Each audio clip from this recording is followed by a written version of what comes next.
كان قالوا شاه كرام، كان صاحب بيت الحرام.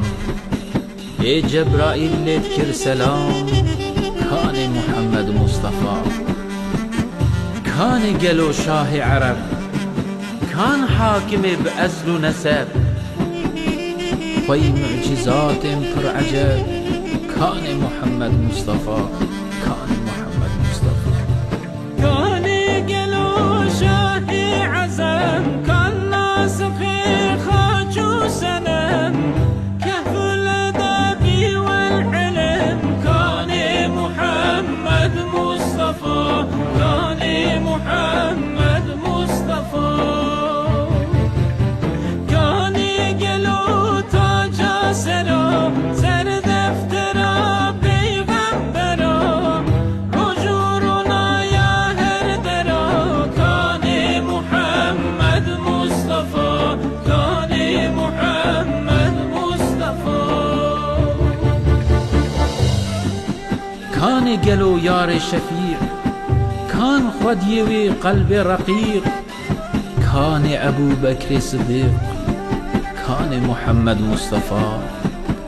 كان قالوا كهف الصحاب، كان معدنا صدق وسواب. كان عمر ابن الخطاب، كان محمد مصطفى. كان محمد مصطفى.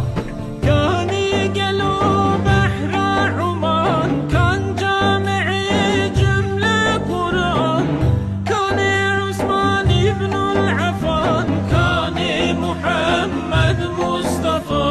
كان محمد مصطفى. كان قالوا شاه الأبرار، كان قد يشور ذو الفقار. كان إمام علي كرار، كان محمد مصطفى.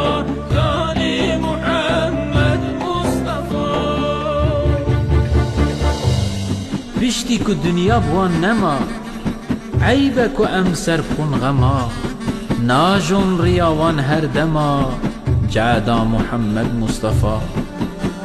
تبلیغ کرن وان خاص و عام، جهاد کرن صبح و دشام. عدل و عبادت داب و نام، كان محمد مصطفى. كان محمد مصطفى.